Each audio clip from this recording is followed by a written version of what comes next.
Hallelujah. हम परमेश्वर को धन्यवाद करें। आज का दिन परमेश्वर ने हमारा जीवन में दिया है और मैं विश्वास करती हूँ आप सब आनंदित है और खुश है और परमेश्वर ने हम सभी को सुरक्षित रखा, इसलिए परमेश्वर को धन्यवाद हो प्यारो।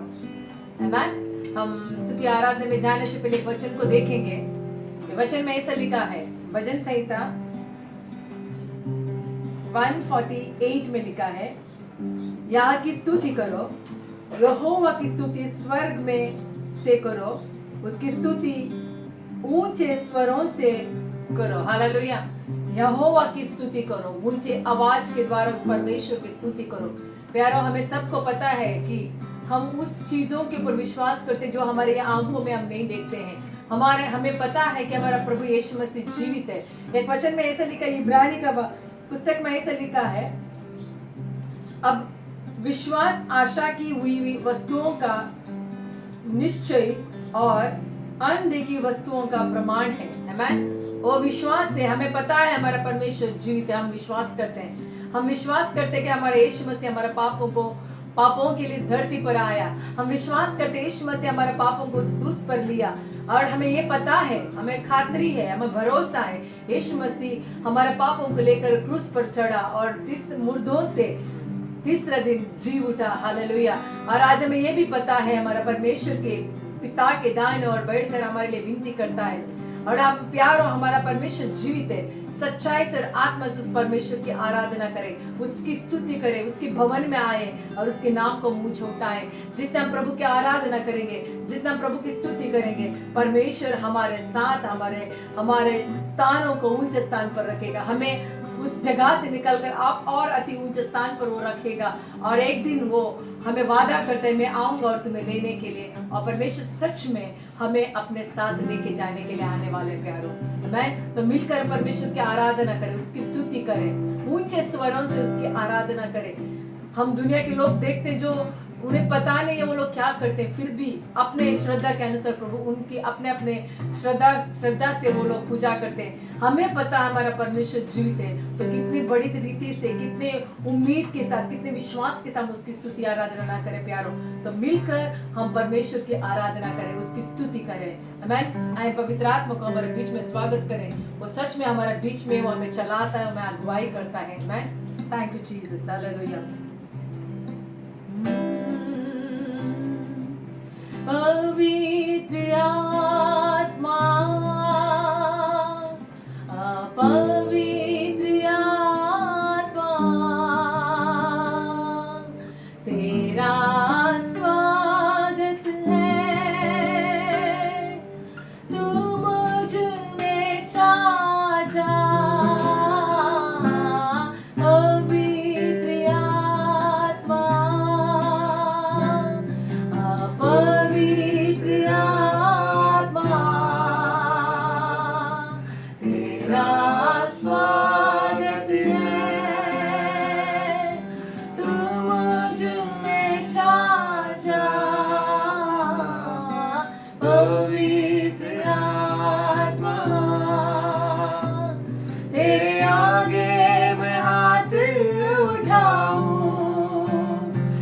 चरणों में शीश झुकाऊं, तू ही दिलाता है मुक्ति और तुझसे मिलती है शक्ति।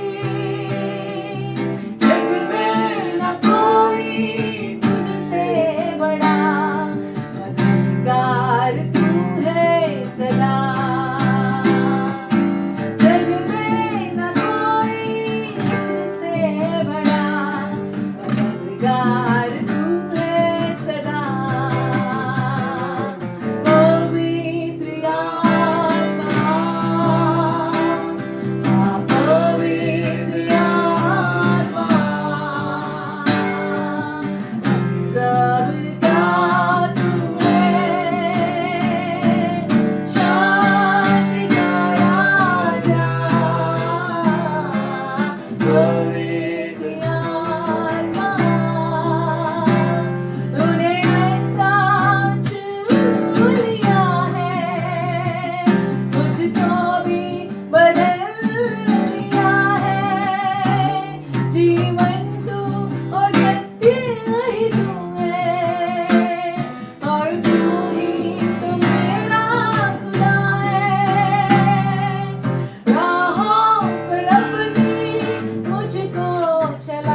Thank you, Jesus. Hallelujah. Hallelujah.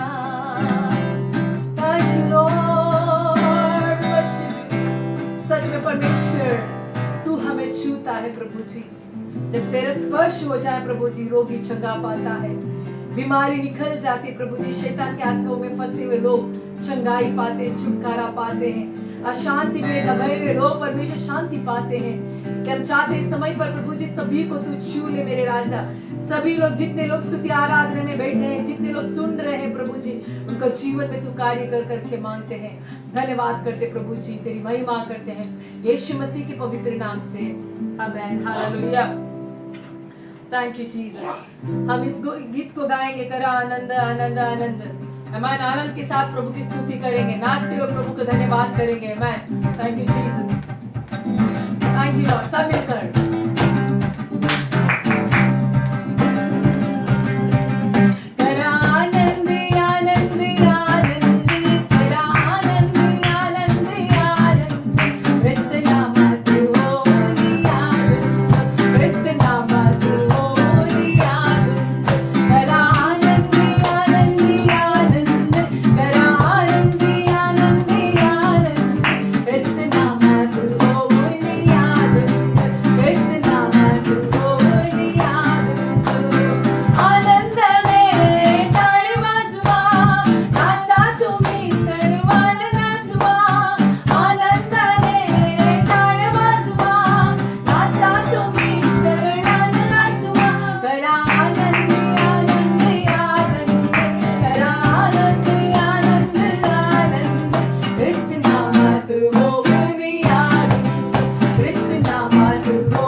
आभारी मानतो येशूला आम्ही आभारी रे आभारी मानतो येशूला हालेलुया ओ हालेलुया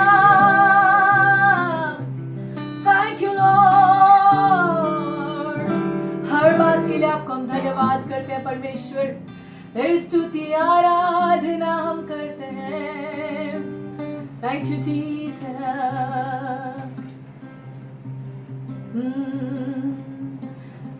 थैंक यू लॉर्ड तेरी स्तुति मैं करूं आराधना करूं दिल से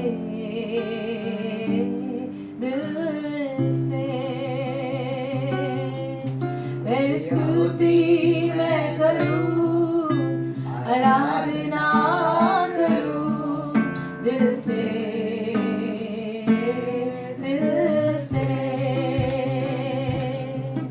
मेरे सांसों में तेरा नाम है मेरी सांसों में तेरा नाम है प्रभु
साथ हो तेरा प्रारंभ और अंत में नाम हो तेरा खुशी और गम में साथ हो तेरा प्रारंभ और अंत में नाम हो तेरा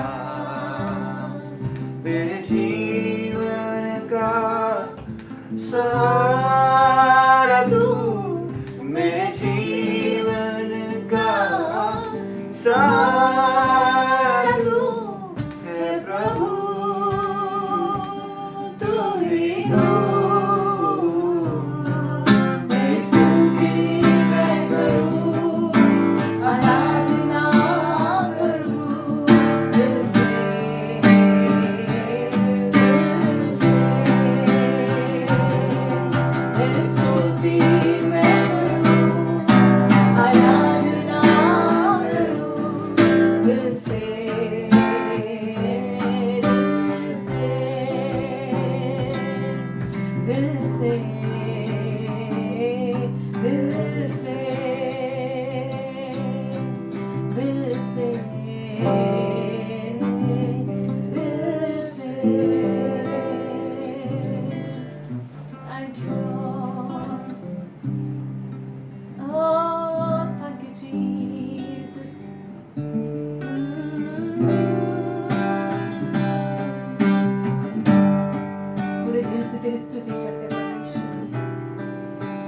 पूरे मन से तेरी आराधना करते हैं।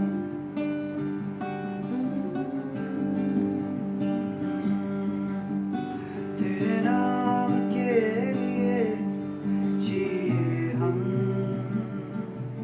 तेरे नाम के लिए जिए हम, तेरे नाम के लिए जिए हम, तेरे नाम के लिए जिए हम, यीशु नाम के लिए जिए हम,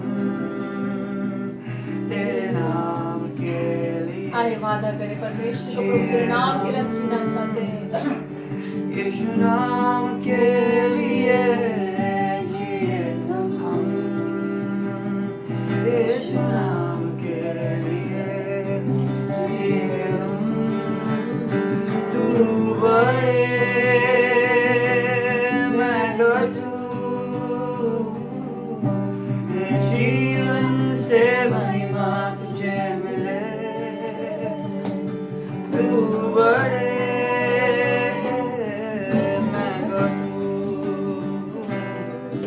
मेरे जीवन से महिमा तुझे मिले।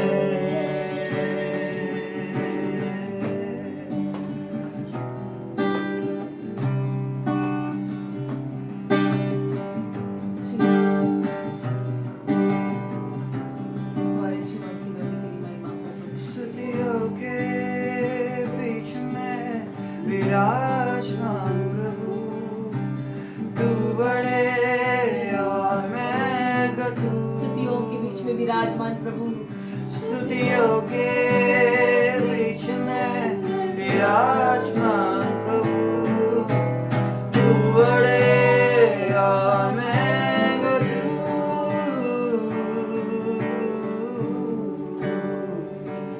तू बड़े मैं घटू, मेरे जीवन से महिमा तुझे मिले, तू बड़े मैं घटू, मेरे जीवन से महिमा तुझे मिले।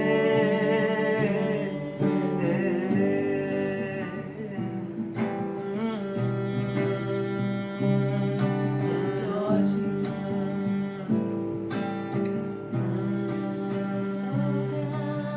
मेरा है, मैं तेरा हूँ, तू मेरा है, मैं तेरा हूँ, तू मेरा है, मैं तेरा हूँ, तू मेरा है, मैं तेरा हूँ, तू मेरा है,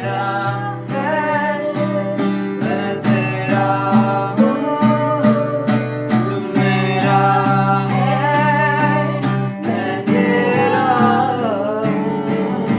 तू मेरा है, मैं तेरा हूँ, तू मेरा है, मैं तेरा हूँ, तू बड़े मैं घटू, जीवन से महिमा तुझे मिले, तू बड़े मैं घटू, इस जीवन से महिमा तुझे मिले, बड़े मैं घटू, मेरे जीवन से महिमा तुझे मिले। We worship you, Almighty God.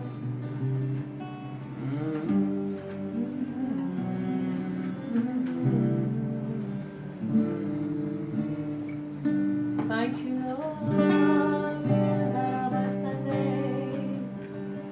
Jesus, we love you, Lord.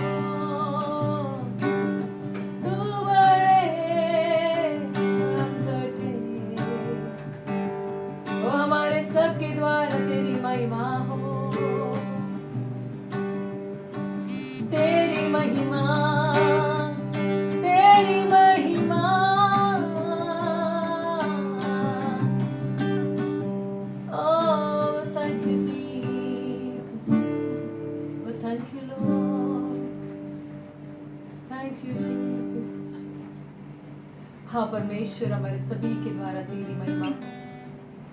मेरा वचन कहता है परमेश्वर तू मेरी महिमा हो और तुम्हारे द्वारा मेरी महिमा को मैं दूंगा।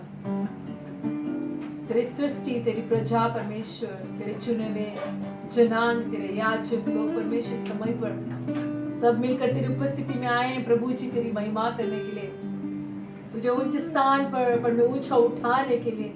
तो उच्च स्थान पर विराजमान, स्वर्ग में विराजमान परमेश्वर, आपका नाम का हम धन्यवाद करते परमेश्वर।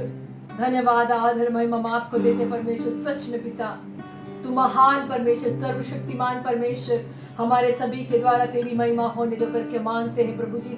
स्तुतियों के विराजमान परमेश्वर, आराधना में विराजमान परमेश्वर, तुझे हम महिमा करते हैं पिता। जितने भी स्तुति आराधना हमने किया प्रभु जी, उन सारे स्तुति आराधना को तेरे चरणों तक हम रखते हैं परमेश्वर। तू विराजमान हो प्रभु जी, तू उस पर प्रसन्न है परमेश्वर। सच्चा आराधना में जो भजन करते हैं, आत्मा और सच्चे से जो भजन करते हैं, उनका बीच में तू उपस्थित रहता है परमेश्वर। तेरा महिमा करते हैं परमेश्वर, तेरी स्तुति हम करते हैं। सच में परमेश्वर तू मेरा है प्रभु, हम सब आपके हैं, तेरी प्रजा है प्रभु जी। समय को पिता फिर से एक बार तेरा हाथ में समर्पण करते हैं। जीवित का वचन परमेश्वर जो भी हम सुनने वाले तेरे दास को तू आशीष कर पिता। प्रभु हम प्रार्थना करते हैं प्रभु जी, ये पूरे हफ्ते भर तू हमें संभाल, जैसा तूने अभी तक संभाला, आगे भी तू हमें सभी को संभाल। हर एक स्थितियों में, परिस्थिति में खड़ा रहने के लिए तू हमें मदद कर। हर एक बीमारी से, हर एक विपत्ति से, एक मरीज से परमेश्वर तू हमें सभी को बचा के रख करके मांगते हैं। धन्यवाद करते प्रभु जी, आदर महिमा आपको देते हैं, स्तुति तुझे करते प्रभु जी, यीशु मसीह के पवित्र नाम से, आमेन।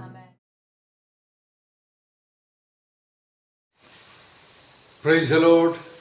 जय मसीह की आप सबको।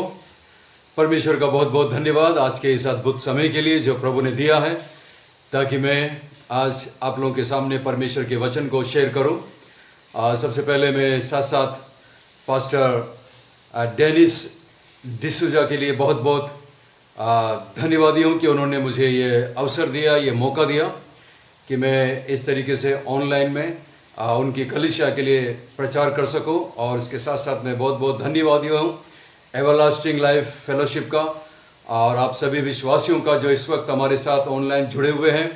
आपके बहुमूल्य समय के लिए बहुत बहुत धन्यवाद। मैं जानता हूँ सब बिजी हैं, सबके पास अपना अपना काम है, लेकिन आपने ये समय दिया ताकि आप हमारे साथ जुड़ करके परमेश्वर के वचन को पढ़ सके। मैं पास्टर डैनी से 3-4 बार मिल चुका हूँ अभी तक, और जितना मैं उनको जानता हूँ मैं इतना कह सकता हूँ कि वो परमेश्वर का डर मानने वाले परमेश्वर के एक दास हैं और परमेश्वर ने उनके जीवन को बहुत ही महान तरीके से इस्तेमाल किया है। पिछले दिनों में किया है, आज कर रहा है और आने वाले दिनों में और भी महान तरीके से इस्तेमाल करेगा। और मुझे मौका मिला था कि मैं ऑनलाइन वचन को सुन सकूं। उनकी प्रिय पत्नी के द्वारा भी पिछले दिनों में संदेश को सुना, मुझे बहुत अच्छा लगा। और उससे पहले उनकी बहन ने भी परमेश्वर के संदेश को दिया था, जो कि मुंबई में है। बहुत बहुत धन्यवाद आपके परिवार के लिए और आपके बेटों के लिए, बेटी के लिए। परमेश्वर का बहुत बहुत मैं धन्यवादी हूँ। मुझे बहुत अच्छा लगा ये जान करके कि आप और आपका परिवार मिलकर परमेश्वर की सेवा करते हैं, सेवा में सहयोग देते हैं। मुझे बाइबल की वो आयत याद आती है जब यहोशू इजरायलियों को कनान देश में पहुंचाने से पहले उनसे कहता कि एक प्रतिज्ञा करो, आज चुन लो कि तुम किसकी सेवा करोगे। और उसके बाद वो कहता है परंतु मैं और मेरा परिवार परमेश्वर ही की सेवा करेंगे। प्रत्येक उद्धार पाए हुए मसीह व्यक्ति की अभिलाषा होनी चाहिए कि हम अपने जीवन में केवल परमेश्वर की सेवा करें। चाहे आप कहीं पर भी नौकरी करते हैं, कहीं पर भी ड्यूटी करते हैं, सबसे पहले आप एक परमेश्वर के सेवक हैं, परमेश्वर के दास हैं, परमेश्वर की दासी हैं, क्योंकि हम मसीह के हैं। हमारा जीवन हमारा नहीं है, हमारा जीवन उसका खरीदा हुआ है। तो हम मसीह की सेवा करते हैं। इसलिए मैं बहुत बहुत धन्यवादी हूँ, एनकरेज्ड होता हूँ पास्टर डेनिस के परिवार को देख करके, सुन करके कि किस तरह परमेश्वर उन्हें अपनी महिमा के लिए इस्तेमाल कर रहा है। और मैंने सुना है कि उनके पास एक अद्भुत कलीसिया है, एक बड़ी कलीसिया है, कई कलीसिया हैं जिनके द्वारा परमेश्वर उन्हें अपनी महिमा के लिए इस्तेमाल करता है। मैं आप में से ज़्यादा लोगों को नहीं जानता हूँ, लेकिन मैं अपने बारे में बताना चाहता हूँ। मेरा नाम मनी थॉमस है। मैं ओरिजिनली चेन्नई से हूँ। मेरा जन्म चेन्नई में हुआ, लेकिन मेरा पालन पोषण राजस्थान के कोटा शहर में हुआ था। वहाँ पर एक ऑर्फनेज है, इमैनुअल ऑर्फनेज, जहाँ पर मैंने अपना बचपना बिताया और वहीं पर मेरी शादी हुई।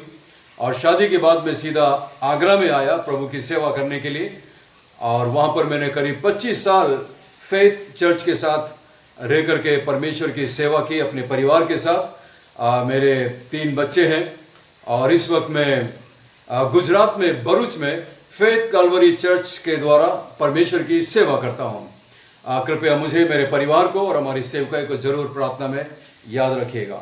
आइए हम ज़्यादा समय ना बिताते हुए परमेश्वर के वचन में सीधा चलेंगे। इफिसियों की किताब, यदि आपके पास अपनी बाइबल है, और मैं चाहूँगा कि आप अपनी बाइबल में जरूर देखें, इफिसियों की किताब 5 अध्याय और उसकी 15वीं आयत से पढ़ेंगे। सबसे पहले मैं ये बताना चाहता हूँ, इफिसुस नाम का एक शहर है, आज भी है, आप गूगल में देख सकते हैं, और वहाँ पर एक छोटी सी कलीसिया है, परमेश्वर के लोगों का एक छोटा झुंड है, जिस झुंड को पौलुस ने पत्र लिखा है। और ये पत्री वो जेलखाने के अंदर बैठ करके लिखता है। जैसा कि आप जानते हैं, जेलखाने के अंदर बैठ करके ये पत्री उसने वहाँ के विश्वासियों को लिखा, मसीहों को लिखा। और मैं ये पूरा विश्वास करता हूं, यदि ये पत्री चर्च को लिखा गया था, कलीसिया को लिखा गया था, उस समय के चर्च को लिखा गया था, तो ये पत्री आज मेरे लिए है और आपके लिए है, हम में से हर एक चर्च के लिए है। जब ये पत्री उस कलीसिया को लिखा गया आज से 2000 साल पहले, तो ये कलीसिया आने वाली हर एक युग की कलीसिया के लिए संदेश है। परमेश्वर का वचन कभी बदलता नहीं। पौलुस ने ये पत्री पवित्र आत्मा से भर करके पवित्र आत्मा की अगुवाई में लिखा है, इसलिए ये संदेश केवल उनके लिए नहीं, हर एक युग के क्रिश्चियंस के लिए, मसीहों के लिए, हर एक युग के मसीहों के लिए, हर एक युग के चर्च के लिए ये संदेश है, आपके लिए और मेरे लिए है। इस बात को ध्यान में रखते हुए आइए हम इसे पढ़ें। इफिसियों 5 अध्याय और उसकी 15 आयत में देखिए, इसलिए ध्यान से देखो कि कैसी चाल चलते हो, निर्बुद्धियों के समान नहीं पर बुद्धिमानों के समान चलो। पौलुस किसको लिख रहा है? विश्वासियों को लिख रहा है, अविश्वासियों को नहीं। इसलिए याद रखिएगा, ये जो पत्री है, ये जो लिखा जा रहा है, हमारे लिए और आपके लिए, जिन्होंने उद्धार पाया है उसके लिए है, क्योंकि ये संडे का प्रचार है और ये कलीसिया के सामने है, और इसलिए मैं विश्वासियों के लिए ये प्रचार कर रहा हूं। ये पत्री विश्वासियों के लिए लिखी गई और पौलुस कह रहा है, ध्यान से देखो, लापरवाही मत करिएगा, जरा सोच विचार रखिएगा, ध्यान से देखिए, अपने आसपास में देखिए और अपने आप को देखिए कि आप कैसी चाल चलते हो।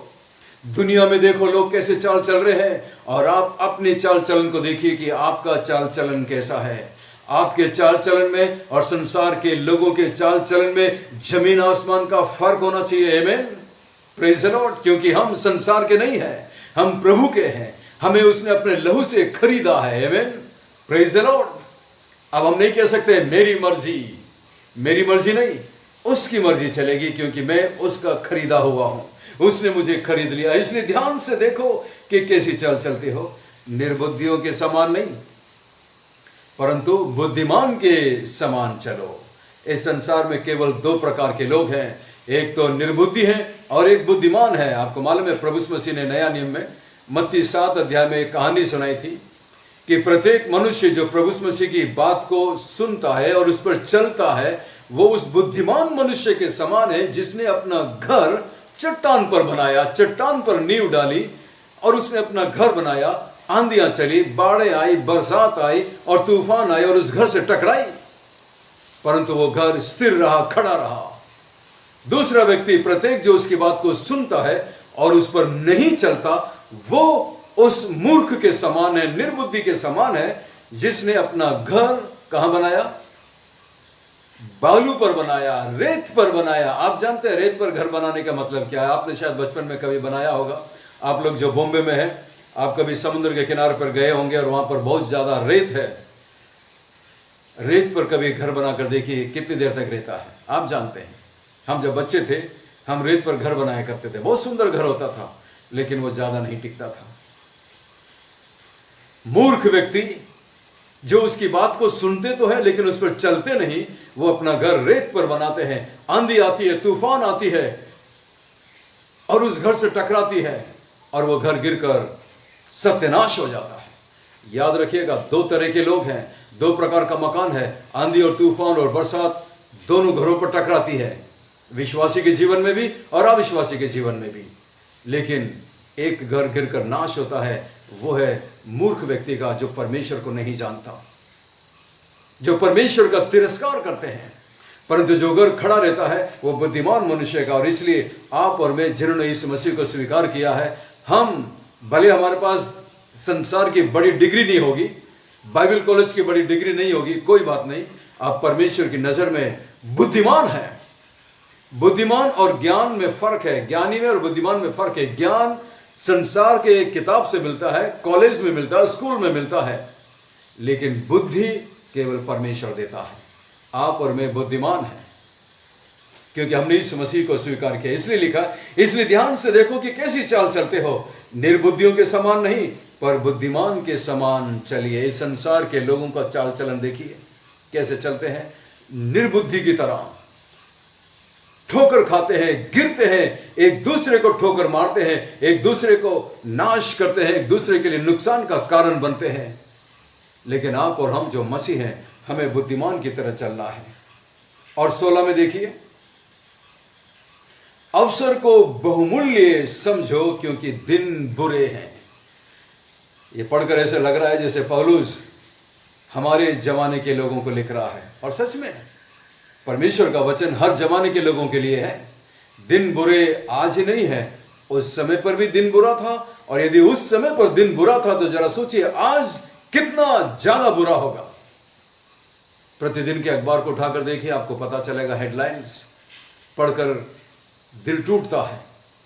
हर तरफ मौत मंडरा रही है, हर तरफ शैतान तबाही मचा रहा है, हर तरफ इंसान एक दूसरे को बर्बाद करने में लगा हुआ है। खून और हत्या और बलात्कार और चोरी और झूठ और बेईमानी हर एक के अंदर भरी पड़ी है, और मनुष्य घुट घुट कर मर रहा है, घुट घुट कर जी रहा है। कैसी जिंदगी है। इसलिए अवसर को बहुमूल्य समझो। आपको और मुझे परमेश्वर ने मौका दिया है, अवसर दिया है, ये जिंदगी दी है, ये जीवन दिया है, इसे बहुमूल्य समझिएगा। ये जो मौका दिया है इसे हाथ से ना गंवाएं। आप चाहे किसी भी उम्र के हों, चाहे आप छोटे हों या मिडिल क्लास के हों या बुजुर्ग हों, चाहे किसी भी प्रकार के उम्र के हों, आप अवसर को बहुमूल्य समझिएगा और उस समय को परमेश्वर के लिए इस्तेमाल करिए। 17 में देखिए, इस कारण बुद्धिमान ना हो, इस कारण निर्बुद्धि ना हो, पर ध्यान से देखो कि प्रभु की इच्छा क्या है। प्रभु की इच्छा क्या है? इसका मतलब हर एक उद्धार पाए हुए विश्वासी के लिए परमेश्वर के पास एक इच्छा है। परमेश्वर आपके लिए कुछ इच्छा रखता है क्योंकि वो आपका पिता है। उसने आपको अपने लहू से खरीदा है, आप उसके हैं। आप फालतू नहीं है संसार के अंदर कि बस जी रहे कुछ दिन के लिए और फिर मर जाएंगे, जिंदगी खत्म। नहीं नहीं, आपके जीवन का एक उद्देश्य है, एक योजना है। परमेश्वर के पास आपके जीवन के लिए एक इच्छा है। कितनी अच्छी बात है। आप और मैं जो माता पिता हैं, हम जानते हैं हमारे बच्चों के लिए हम में से हर एक के अंदर एक इच्छा होती है कि नहीं? आमीन, प्रेज द लॉर्ड। यदि माता पिता के पास अपने बच्चों के लिए इच्छा होती है तो फिर जरा सोचिए, वो तो हमारा प्रेमी पिता है, स्वर्गीय पिता है। क्या उसके पास हमारे लिए कोई इच्छा नहीं है? इच्छा है, आपके लिए भी इच्छा है, मेरे लिए इच्छा है। कभी कभी हम सोचते हैं काश परमेश्वर आसमान से कोई कागज पर लिख करके हमारे घर पर टपका दे कि मेरी इच्छा तुम्हारे लिए ये है, कल ये करना, परसों ये करना, अगले दिन ये करना, फिर ये करना, ये मेरी इच्छा है। नंबर 1 2 3 4 5 मेरी इच्छा है आपके लिए। कितना अच्छा लगेगा नहीं? हमारे लिए काम कितना आसान हो जाएगा। हमें बैठकर सोचने की जरूरत नहीं पड़ेगी, विचार करने की जरूरत नहीं पड़ेगी कि परमेश्वर की इच्छा आज मेरे लिए क्या है। परमेश्वर ने इस समस्या का समाधान कर दिया। जिस दिन आप उद्धार पाते हैं उस दिन परमेश्वर आपको अपनी पवित्र आत्मा देता है, और पवित्र आत्मा का काम है कि वो आपको परमेश्वर की इच्छा, परमेश्वर का मार्ग बताए कि वो आपसे क्या चाहता है। जब भी आप बुराई के मार्ग पर होते हैं, जब भी आपसे गलती होती है, जब भी आपसे पाप होता है, पवित्र आत्मा क्या करता है? आपको अंदर ही अंदर से कचोटता है, आपसे बात करता है, आपको चोट पहुंचाता है, आपको बेचैन करता है। जब तक कि आप माफी मांगकर अपना जीवन परमेश्वर के साथ सही ना कर ले, जब तक कि आप वापस सही रास्ते पर ना आ जाते हैं, पवित्र आत्मा आपको बेचैन करता है। इसलिए मेरा मानना है एक उद्धार पाया हुआ व्यक्ति कभी भी कंफर्टेबली पाप में जीवन व्यतीत नहीं कर सकता। वो लौटकर जरूर आएगा, क्योंकि उसके अंदर परमेश्वर की पवित्र आत्मा है। अब देखिए आगे, ध्यान से समझो कि प्रभु की इच्छा क्या है। अब प्रभु की इच्छा क्या है? आगे की सारी आयतों में यही बात पौलुस लिखता है। वो आपको और मुझे लिख रहा है कि परमेश्वर की इच्छा आपके लिए और मेरे लिए क्या है। तो देखिए 18 आयत में सबसे पहली इच्छा परमेश्वर की, दाखरस से मतवाले ना बनो, क्योंकि इससे लुचपन होता है, पर आत्मा से परिपूर्ण होते जाओ। मेरे संदेश का शीर्षक है आत्मा से परिपूर्ण जीवन। आत्मा से परिपूर्ण जीवन की पहचान क्या है? यह परमेश्वर की इच्छा है कि आप और मैं आत्मा से भरपूर होते जाएं।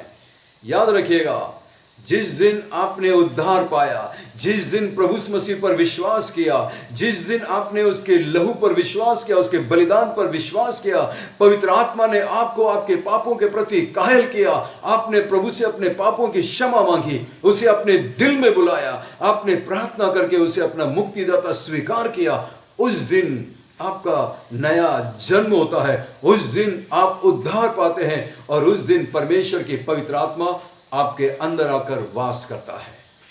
याद रखिएगा, क्योंकि बिना पवित्र आत्मा के आप उद्धार नहीं पा सकते। हर एक विश्वासी के अंदर पवित्र आत्मा है, लेकिन फर्क क्या मालूम है? हर विश्वासी पवित्र आत्मा से परिपूर्ण नहीं है। इसीलिए ये आज्ञा है, परमेश्वर की इच्छा है, पवित्र आत्मा से भरपूर होते जाओ। और पौलुस ने बड़े सुंदर अद्भुत तरीके से एक कंपैरिजन किया है उस व्यक्ति में जो शराब पी करके मतवाला हो जाता है। इसलिए लिखा है, दाखरस से मतवाले मत बनिए। विश्वासियों के लिए, मसीहों के लिए नशा घोर पाप है। शराब पीना भयंकर पाप है, क्योंकि इससे लुचपन होता है। मुझे बड़ा दुख होता है, कभी कभी कुछ मसीह लोग ये दाखरस और दाक मधु में कंफ्यूज हो जाते हैं और गलत समझ बैठते हैं। याद रखिएगा, दोनों में बहुत बड़ा फर्क है। दाक मधु इंटॉक्सिकेटेड होता है, दाखरस अच्छा होता है। आपको मालूम है, काना की गलील में प्रभु यीशु मसीह ने दाखरस बनाया और सबको पिलाया था। कोई उस दिन नशे से नहीं भर गया था, सब लोग पी करके झूम नहीं रहे थे, गिर नहीं रहे थे। वो अच्छा दाखरस था। याद रखिएगा, दाक मधु या शराब बनाने के लिए फलों को सड़ाया जाता है, उसको फर्मेंटेशन की प्रोसेस में होकर गुजरना पड़ता है, और चीजों को सड़ा करके, गला करके, और उसे एक बदबूदार शराब बनाया जाता है, जिसको पीकर मनुष्य नशीला हो जाता है, जिसको पीकर मनुष्य अपने होश हवास को खो बैठता है, मतवाला हो जाता है, और फिर वो समझ नहीं पाता कि वो क्या बोल रहा है, क्या कर रहा है, उसके सामने कौन है, कौन सुन रहा है। फिर उसे बहन, बेटी, भाई, बहन की कोई इज्जत और मर्यादा नहीं रहती। शराब पीने के बाद इंसान में और जानवर में कोई फर्क नहीं रह जाता, क्योंकि शराब पीने के बाद मनुष्य का दिमाग, उसकी बुद्धि काम नहीं करती। किसी ने कहा है, मनुष्य में और जानवर में सिर्फ इतना फर्क है कि मनुष्य के अंदर विवेक होता है, जानवर में विवेक नहीं होता। और जब मनुष्य शराब पी लेता है तो उसका विवेक डल पड़ जाता है, उसका विवेक शून्य पड़ जाता है, और फिर उसमें और एक जानवर में कोई फर्क नहीं होता। मनुष्य के अंदर जानवरपना आ जाता है जब वो शराब पी लेता है। इसलिए बाइबल में साफ मना किया है, हर एक पियक्कर और शराबी, हर एक नशेबाज नरक की आग में जाएंगे, परमेश्वर के राज्य के वारिस नहीं होंगे। गलातियों 2:20 में जो शरीर के कामों की लिस्ट दी गई है, वहां पर बताया गया है शरीर के काम तो प्रकट है, और उसमें एक नाम यह है पियक्कड़पन, मतवालापन। ऐसे ऐसे काम करने वाले परमेश्वर के राज्य में कभी नहीं जाएंगे। इसलिए क्रिश्चियंस याद रखिएगा, बड़े दुख की बात है, मसीह लोग आज सबसे ज्यादा बदनाम है नशे के लिए, शराब के लिए। कुछ अविश्वासी लोगों का कहना है कि क्रिश्चियन सबसे ज्यादा शराब क्रिसमस के दिन पीते हैं। कितनी शर्म की बात है क्रिश्चियन लोग। इसीलिए पौलुस बोल रहा है, ध्यान से देखो कि कैसे चलते हो, निर्बुद्धि के समान नहीं, बुद्धिमान के समान चलो, क्योंकि लोग आपको देख रहे हैं। वो जानते हैं कि आप क्रिश्चियन हैं, आप मसीह हैं। आपके जीवन में और उनके जीवन में फर्क होना चाहिए। और इसलिए जैसा यहां पर पौलुस बता रहा है, दाखरस से मतवाले मत बनिए, इससे लुचपन होता है, पवित्र आत्मा से भरते जाइएगा। देखिए दोनों में कितना बड़ा समानता है। जब एक व्यक्ति दारू पी लेता है, दारू या शराब उसके दिमाग को, उसके विवेक को और उसके सोच, उसके विचारों को काबू में करता है, प्रभावित करता है। जब एक व्यक्ति शराब पीता है, शराब उसके मुंह से उसके पेट में जाकर उसके ब्लड सेल्स में आते हैं और वो उसके दिमाग में काम करने लगता है। किसी ने कहा एक मनुष्य जितनी बार शराब पीता है उतनी बार उसके ब्रेन सेल्स मर जाते हैं, और एक बार जब एक ब्रेन सेल्स मरता है उसके बाद वो दोबारा पैदा नहीं होता, वो डल होता जाता है और डल होते जाता है। इसीलिए आपने देखा होगा रोड के किनारे साइन बोर्ड लगे होते हैं, डोंट ड्रिंक एंड ड्राइव, क्योंकि इससे बहुत भारी नुकसान हुए हैं, भारी एक्सीडेंट्स हुए हैं, बहुत सारे घर तबाह हो गया है, बहुत सारी पत्नियां विधवा हो गई है, बहुत सारे बच्चे अनाथ हो गए। शराब ने इतने सारे लोगों की जान ले ली है जितना कि कैंसर ने नहीं लिया है, जितना कि किसी बीमारी ने नहीं लिया, उससे ज्यादा जान शराब ने ली है। आप दूर से एक व्यक्ति को पहचान सकते हैं कि इसने शराब पिया है। कैसे? उसकी चाल बताती है कि इसने शराब पी। शराब पीकर कभी भी आदमी सीधा चल नहीं सकता। एक व्यक्ति की बातचीत बताती है कि इसने शराब पिया है, क्योंकि शराब पीकर वो ठीक से बात नहीं कर पाता, शराब पीकर वो ठीक से व्यवहार नहीं कर पाता, ठीक से खड़े नहीं हो पाता, वो नशे में झूमता है और दूर से दिखाई देता है। उसी तरह उसी की तुलना पौलुस यहां पर उस व्यक्ति से कर रहा है जो पवित्र आत्मा से भरा हुआ होता है। याद रखिएगा, there is a much difference between indwelling of the Holy Spirit and filling of the Holy Spirit। पवित्र आत्मा की उपस्थिति और पवित्र आत्मा की भरपूरी, दोनों में बहुत बड़ा अंतर है। विश्वासियों के अंदर पवित्र आत्मा तो है, लेकिन वो पवित्र आत्मा से भरपूर नहीं है। जब हम अपने जीवन में पाप करते हैं, पाप के रास्ते पर चलते हैं, परमेश्वर की आज्ञा का उल्लंघन करते हैं, याद रखिएगा हम पवित्र आत्मा को शोकित करते हैं, पवित्र आत्मा को दुखी करते हैं। और जब हम अधिक दिन तक पाप में जीवन जीते हैं, हमारा विवेक ढल पड़ जाता है, और उससे बढ़कर मालूम क्या होता है, हम पवित्र आत्मा की आग को बुझा देते हैं। मैंने बहुत सारे ऐसे मसीहों से मुलाकात की है जो अपने आप को क्रिश्चियंस मसीह कहते हैं, लेकिन मसीहत का कोई पहचान उनके जीवन में नहीं है। मालूम है क्यों? क्योंकि उन्होंने पवित्र आत्मा की आग को बुझा दिया है। मालूम है आग को बुझाने का मतलब क्या होता है? पवित्र आत्मा को बुझाने का मतलब क्या होता है? जिस तरह सर्दी के मौसम में आप आग जलाकर उसके चारों तरफ बैठकर ताप रहे हो, कितनी अच्छी गर्मी मिलती है, और यदि कोई व्यक्ति एक बाल्टी भरकर पानी उसमें लाकर डाल दे तो क्या होगा? वो पूरी आग बुझ जाती है, और पूरी आग जब बुझ जाती है फिर उसको दोबारा जलाना असंभव है। यही होता है उन मसीहों के साथ, वो नामधारी मसीहों के साथ, उन पाखंडी मसीहों के साथ जिन्होंने एक बार उद्धार तो पाया था, पवित्र आत्मा तो पाई थी, लेकिन पवित्र आत्मा को बार बार शोकित किया, और फिर उसके बाद उन्होंने पवित्र आत्मा की आग को बुझा दिया है, और इसलिए आज उनका जीवन ऐसा है। इसीलिए बाइबल में परमेश्वर आज्ञा दे रहा है, पवित्र आत्मा से परिपूर्ण होते जाइए। ये एक दिन की बात नहीं है, ये एक घंटे की बात नहीं है, ये केवल इतवार की बात नहीं है। जब हम चर्च में आते हैं पवित्र आत्मा से भर जाते हैं, और फिर उसके बाद जब बाहर जाते हैं तो हम भूत की तरह दिखाई देते हैं। किसी ने कहा कई बार कुछ लोग चर्च में एकदम दूत होते हैं, परंतु चर्च के बाहर एकदम भूत होते हैं। ऐसा नहीं होना चाहिए, ऐसा कभी नहीं होना चाहिए। इसीलिए यह आज्ञा है, पवित्र आत्मा से भरते जाइए, भरते जाइए। यह रोज की बात है। पवित्र आत्मा से भरने का मतलब मालूम क्या है? पवित्र आत्मा से भरने का मतलब यह नहीं है किसी नाप में या मेजरमेंट में हमें मिले, नहीं। पवित्र आत्मा से भरने का मतलब है आप पूरी तौर से अपने आप को पवित्र आत्मा के हवाले कर देते हैं, पूरी तौर से आपके हाथ, आपके पैर, आपकी आंख, आपके मुंह, आपका पूरा शरीर आप परमेश्वर की पवित्र आत्मा के हवाले कर देते हैं। जिस तरह रोमियो 12 और इसके 1 में लिखा है, निदान है भाइयों में परमेश्वर की दया स्मरण दिलाकर विनती करता हूं, अपने शरीरों को जीवित और पवित्र और भावता हुआ बलिदान करके परमेश्वर को चढ़ा दो। अपने पूरे शरीर को दे दीजिएगा। यह है अपने आप को पवित्र आत्मा के पूरी तौर से हवाले करना, पवित्र आत्मा के वश में हो जाना। थोड़ा सा नहीं, पूरी तौर से पवित्र आत्मा के वश में हो जाना। यह है पवित्र आत्मा से भरने का मतलब। जब एक व्यक्ति शराब पी लेता है ना, तो शराब उसके पैरों को अफेक्ट करता है, उसके हाथों को अफेक्टिव करता है, उसके आंखों को प्रभावित करता है, उसके शब्दों को प्रभावित करता है, उसका पूरा शरीर प्रभावित होता है। वो थोड़ा सा शराब उसके पूरे शरीर को काबू में करता है। उसी तरह पवित्र आत्मा से भरने का मतलब है आप पूरी तौर से पवित्र आत्मा के कंट्रोल में हैं। और पवित्र आत्मा से भरपूर व्यक्ति की पहचान यहां पर लिखी गई है।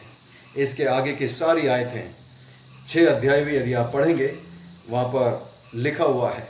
और इसके बाद की सारी बातें पवित्र आत्मा से परिपूर्ण व्यक्ति का जीवन है। तो देखिए, सबसे पहली पहचान पवित्र आत्मा से भरे हुए व्यक्ति की सबसे पहली पहचान देखिए 19 में, और आपस में भजन और स्तुति गान और आत्मिक गीत गाया करो और अपने अपने मन में प्रभु के सामने गाते और कीर्तन करते रहो। उद्धार पाए हुए व्यक्ति का जीवन बताता है। पवित्र आत्मा से भरपूर व्यक्ति के चाल चलन बताता है कि पवित्र आत्मा से भरा हुआ। तो सबसे पहली पहचान मालूम क्या है? भजन, स्तुति गान, आत्मिक गीत और प्रभु के सामने कीर्तन और भजन करना, ये पवित्र आत्मा से भरे हुए व्यक्ति की पहचान होती है। मैं ऐसे कई लोगों को जानता हूं, आप उनके साथ थोड़ा भी समय बिताएंगे ना, वो हमेशा परमेश्वर के गीतों को गुनगुनाते रहते हैं। ये पवित्र आत्मा से भरे हुए व्यक्ति की पहचान होती है। जब वो किचन में खाना बनाती होती है तो भी उसके मुंह से गाने निकलते रहते हैं। जब वो कपड़ा धोती रहती है उसके मुंह से गाने गुनगुनाते रहते हैं। जब वो झाड़ू पोछा लगाती है वो गाने गुनगुनाती है। जब वो गाड़ी चलाता है गाने गुनगुनाता है। स्तुति से भरा हुआ व्यक्ति, आराधना, स्तुति और गीत और ये उसके मुंह से बार बार निकलता है। लेकिन आपने देखा संसार के लोगों के अंदर, यहां तक कि मैंने कुछ क्रिश्चियंस को देखा अपने आप को मसीह कहते हैं और कई बार उनके मुंह से अचानक से होश नहीं रहता, सिनेमा के गाने निकल जाते हैं। इससे मालूम पड़ता है कि अंदर क्या भरा। प्रभु मसीह ने कहा, जो मनुष्य के दिल में भरा है वही मनुष्य के मुंह से बाहर आता है। जो आपके मुंह से आएगा, स्तुति आपके मुंह से बाहर आएगी, आराधना आपके मुंह से बाहर आएगी। केवल इतवार की सुबह आराधना में नहीं, सोमवार से लेकर शनिवार तक आपका जीवन आराधना का जीवन होना चाहिए। आपके जीवन को देखकर लोग कहना चाहिए ये व्यक्ति कुछ अलग है। इसलिए प्रभु मसीह ने कहा, तुम्हारा प्रकाश मनुष्यों के सामने ऐसा चमके कि लोग तुम्हारे भले कामों को देखकर तुम्हारे पिता की जो स्वर्ग में है महिमा करें। यह है आराधना का जीवन। पवित्र आत्मा से भरे हुए व्यक्ति का जीवन स्तुति गान और आराधना से भरा हुआ होता है। यह है सबसे पहली पहचान। आपस में प्रभु के सामने गाते और कीर्तन करते रहा करो। आप हर वक्त प्रभु के सामने हैं, केवल इतवार की सवेरे नहीं। इतवार की सवेरे मिलकर प्रभु की आराधना करते हैं, बहुत अच्छी बात है, लेकिन याद रखिएगा हर वक्त आप प्रभु के सामने हैं। हर वक्त प्रभु आपको देखता है, आपके सामने रहता है। तो आपके मुंह से हमेशा प्रभु की स्तुति और गीत निकलना चाहिए। ये पवित्र आत्मा से भरे हुए व्यक्ति की पहचान होती है। आपके मुंह से क्या निकलता है? आपके शब्द कैसे हैं? श्राप, गाली, निंदा, ईर्ष्या, झूठ, धोखा, ये पवित्र आत्मा से भरे हुए व्यक्ति की पहचान नहीं है। ध्यान से देखो कि कैसी चाल चलते हो। निर्बुद्धि की तरह नहीं, बुद्धिमान की तरह दिन बुरे हैं। जांचो अपने आप को, क्या आप पवित्र आत्मा से भरे हुए हैं? अगर आप पवित्र आत्मा से भरे हुए हैं, आपके शब्द बताएंगे। क्योंकि ऐसा हो नहीं सकता कि एक ही सोते से खारा जल और मीठा जल दोनों निकले। ऐसा हो नहीं सकता। एक ही पेड़ से अच्छा फल और बुरा फल दोनों नहीं निकल सकता। बुरे पेड़ से बुरा फल और अच्छे पेड़ से अच्छा फल ही आएगा। इसलिए पवित्र आत्मा से भरे हुए व्यक्ति के मुंह से हमेशा परमेश्वर की स्तुति और आराधना और धन्यवाद निकलेगी, ना कि गाली और झूठ और धोखा और बेईमानी और छल और कपट। आप पवित्र आत्मा से भरे हुए हैं? जांचिए अपने आप को। यह है सबसे पहली पहचान। दूसरी पहचान देखिए 20 में, और सदा सब बातों के लिए हमारे प्रभु यीशु मसीह के नाम से परमेश्वर पिता का धन्यवाद करते रहो। पवित्र आत्मा से भरे हुए व्यक्ति का जीवन धन्यवाद से भरा हुआ होता है। He is thankful, he is not a murmuring Christians. Israeli लोग हमेशा बुड़बुड़ाते थे, हमेशा दोष लगाते थे, हमेशा कमी ढूंढते थे, हमेशा नेगेटिव सोचते थे, हमेशा बुड़बुड़ाते थे। परमेश्वर तूने हमें ये नहीं दिया, तूने हमें वो नहीं दिया, तूने उनको दिया है, तूने इनको दिया, तूने मुझे नहीं दिया, तू हमें यहां परेशान करने के लिए हमेशा बुड़बुड़ करते रहते। ये पवित्र आत्मा से भरे हुए व्यक्ति की पहचान नहीं है। आमेन, प्रेज द लॉर्ड। मैं कुछ मसीहों से मिला हूं, कभी कभी मुझे उनसे पूछने में भी डर लगता है कि क्या हाल है। जैसे आप उनसे पूछो कि क्या हाल है, बस वो अपनी कथा सुनाना शुरू करते हैं। मैं कितना परेशान हूँ, मैं कितना दुखी हूँ, उसने मेरे साथ ऐसा कर दिया, मेरी बहू ने ऐसा कर दिया, मेरे बेटे ने मेरे साथ ऐसा कर दिया, मेरे दामाद ने ऐसा व्यवहार कर दिया, उसने ऐसा बोल दिया, और मैं तो दुखी हूँ, मैं तो निराश हूँ, मैं तो परेशान हूँ, वो नहीं है मेरे पास, ये नहीं है। हमेशा बुड़बुड़ शिकायत सारी जिंदगी से में निकल जाती है। ये पवित्र आत्मा से भरे हुए व्यक्ति की पहचान नहीं है। याद रखिएगा, पवित्र आत्मा से भरे हुए व्यक्ति की पहचान मालूम क्या? आप उनसे मिलो, वो क्या कहेंगे? धन्यवाद परमेश्वर का इस जिंदगी के लिए, इस जीवन के लिए, इस घर के लिए, मेरी पत्नी के लिए परमेश्वर का धन्यवाद, मेरे पति के लिए परमेश्वर का धन्यवाद, मेरे बच्चे के लिए परमेश्वर का धन्यवाद, और हाँ, मेरी सास के लिए परमेश्वर का धन्यवाद, मेरी बहू के लिए परमेश्वर का धन्यवाद। हो सकता है ऐसा? क्यों नहीं? यदि आप पवित्र आत्मा से भरे हुए व्यक्ति हैं, आप धन्यवादी व्यक्ति होंगे। धन्यवाद दीजिए अपनी पत्नी के लिए, धन्यवाद दीजिए अपने पति के लिए, धन्यवाद दीजिए अपने बच्चों के लिए, चाहे वो जैसे भी हैं। कोई बात नहीं, बहुत स्मार्ट नहीं है, क्लास में हमेशा फर्स्ट नहीं आता है, कोई बात नहीं, वो आपका बच्चा है, प्रभु ने उसे आपको दिया है। आपके माँ बाप के लिए धन्यवाद करिएगा, कोई बात नहीं, वो शायद सबसे होशियार और सबसे पढ़े लिखे एजुकेटेड पेरेंट्स नहीं होंगे, लेकिन परमेश्वर ने उसे आपको दिया है, धन्यवाद दीजिएगा। इसलिए थिस्सलुनीकी की किताब में पौलुस कहता है, in everything give thanks for this is the will of God. परमेश्वर की इच्छा मालूम क्या है? कि आप हर बात के लिए परमेश्वर का धन्यवाद करिए, हर बात में परमेश्वर का धन्यवाद करिएगा ना। There is a difference between हर बात में और हर बात के लिए। याद रखिएगा, in every situation you can thank God, not for every situation. ये पवित्र आत्मा से भरे हुए व्यक्ति की पहचान होती है कि आप धन्यवादी हैं या हमेशा शिकायत और बुड़बुड़ाते रहते हैं, कमियां ढूंढते रहते हैं। कैसा है आपका जीवन? पवित्र आत्मा से भरा हुआ है? लोग देख रहे हैं, दिखाइए कि आप किस चीज से भरे हुए हैं। जो आपके मुंह से निकलता है उससे पता चलता है कि आप किस चीज से भरे हुए हैं। आज बहुत सारे ऐसे मसीह परिवारों को जानता हूं जहां पर सास और बहू में बनती नहीं है। अरे ये तो अविश्वासियों की बात होनी चाहिए, हम मसीहों के लिए ऐसा नहीं होना चाहिए।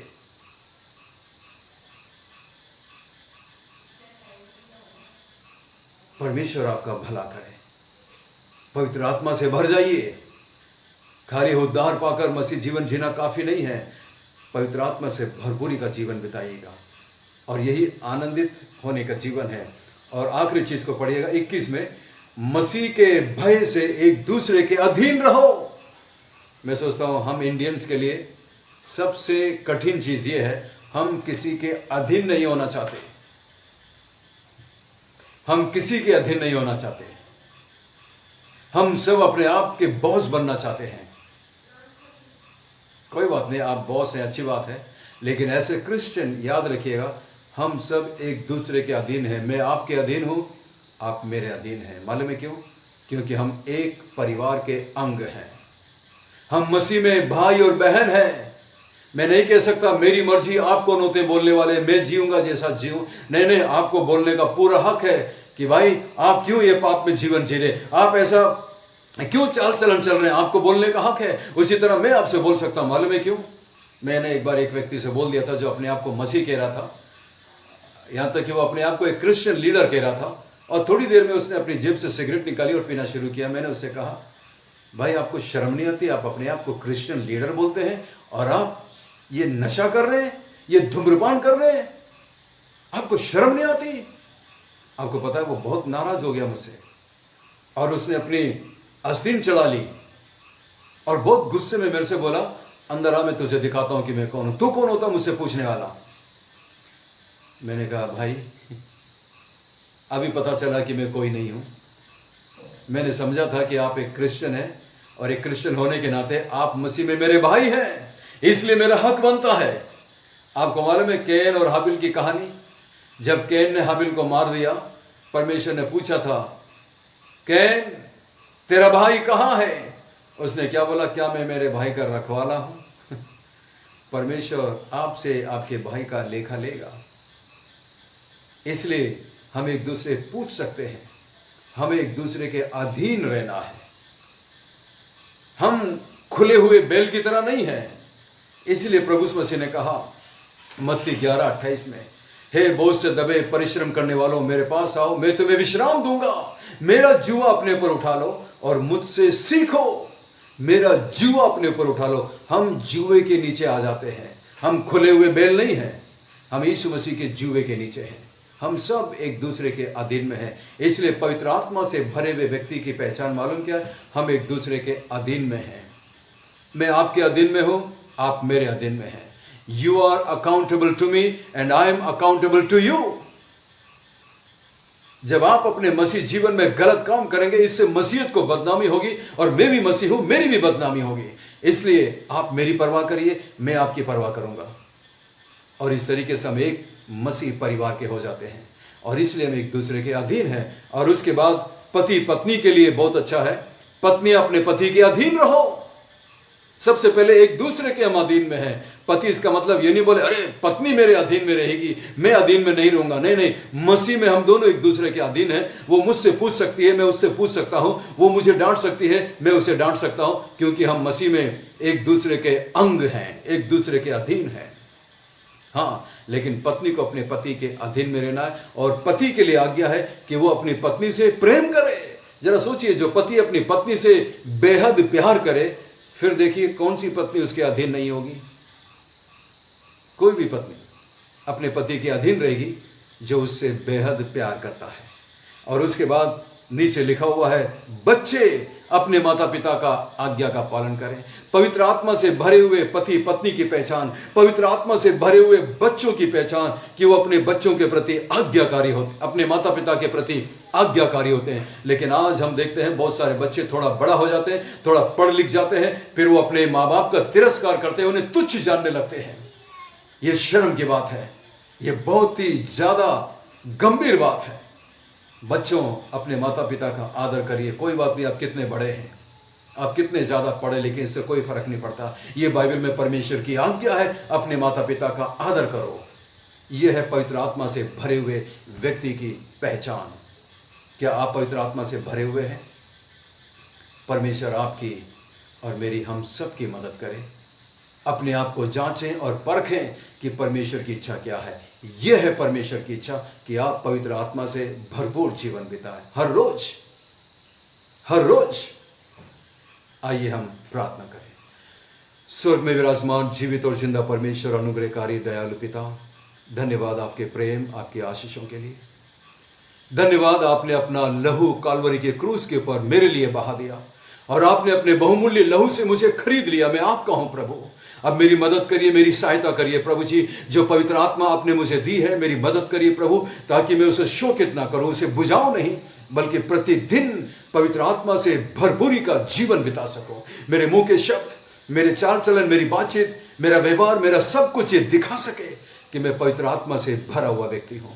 हम सब सुनने वालों की मदद करिए प्रभु। मैं नहीं जानता किसकी क्या समस्या है, आप जानते हैं प्रभु।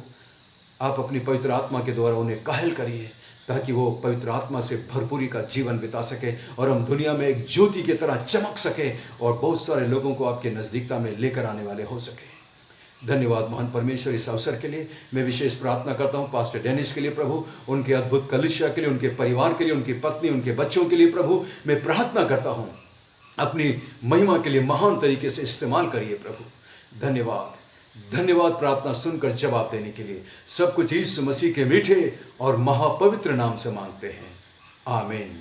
आमीन। आप सबको बहुत बहुत धन्यवाद। आप सबको जय मसीह की। परमेश्वर आप सबको बहुत आशीष दे। धन्यवाद।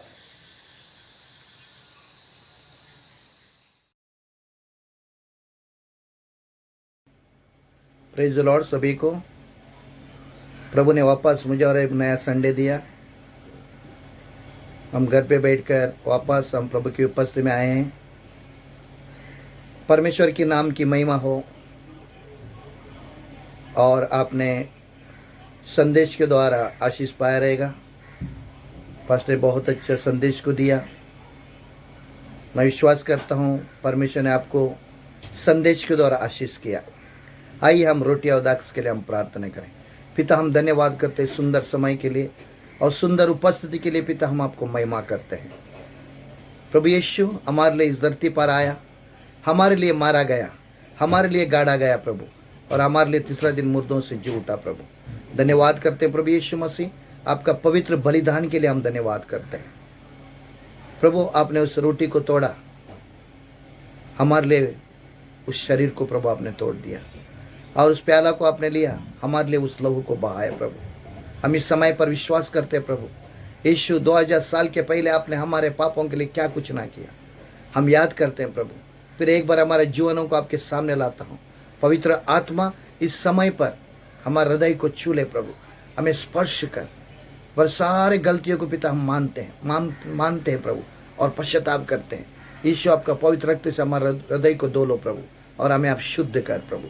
और आने वाले दिनों में एक पवित्र और विश्वास योग्य सच्चाई का जीवन जीकर आपका आगमन के लिए तैयार होने के लिए पिता आप हमारा सहायता कर। इस रोटी और दाखस के ऊपर आपका आशीष मांगते हैं यीशु मसीह के नाम से, आमीन। Praise the Lord. प्यारों, मैं विश्वास करता आप लोग सब ठीक है। हम रोज आपके लिए प्रार्थना करते हैं, आप लोग भी कर रहे हैं।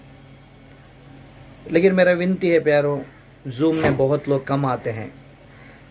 अभी 10-11 लोग आते हैं जूम में, उसमें 6 लोग संतोष भवन से बहन लोग आ रहे हैं। प्यारों, इतना सेवा करने वाला अपना कलीसिया में लोग है, इतना भाई बहन है, सबके पास स्मार्ट मोबाइल है, सब कुछ है। फिर मेरा विनती है प्यारों, ये दिनों में आप साथ में आई है। अब जानते हैं गुरुवार का दिन बाइबल स्टडी है, और आप ज़्यादा से ज़्यादा इसमें ज्वाइन होने के लिए कोशिश करिए। और शुक्रवार का दिन बहनों का सभा है, और शनिवार के दिन उपवास प्रार्थना है, और सोमवार के दिन 11 बजे बच्चों का। प्यारों, आप जूम में आइए प्यारों, और ज़्यादा से ज़्यादा इससे हम संगति में आए, हम प्रार्थना कीजिए प्यारों। मेरा विनती है सभी लोग जूम में आने के लिए कोशिश कीजिए प्यारों। ये आखिरी दिन है, इसके लिए हमें ज़्यादा संगति और प्रार्थना का हमें ज़रूरत है प्यारों। हालेलुया। इसके लिए एक दूसरों के लिए प्रार्थना करो लगातार, और विश्वास से खड़ा रहो प्यारों।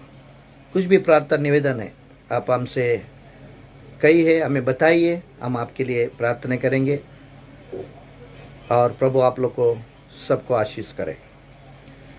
पिता परमेश्वर का प्यार, यीशु मसीह का अनुग्रह, पवित्र आत्मा का सहभागिता आज से सदा तक हमारे सबके साथ रहे। सबका है आमीन। प्रभु आप लोग को सबको आशीष करे। God bless you.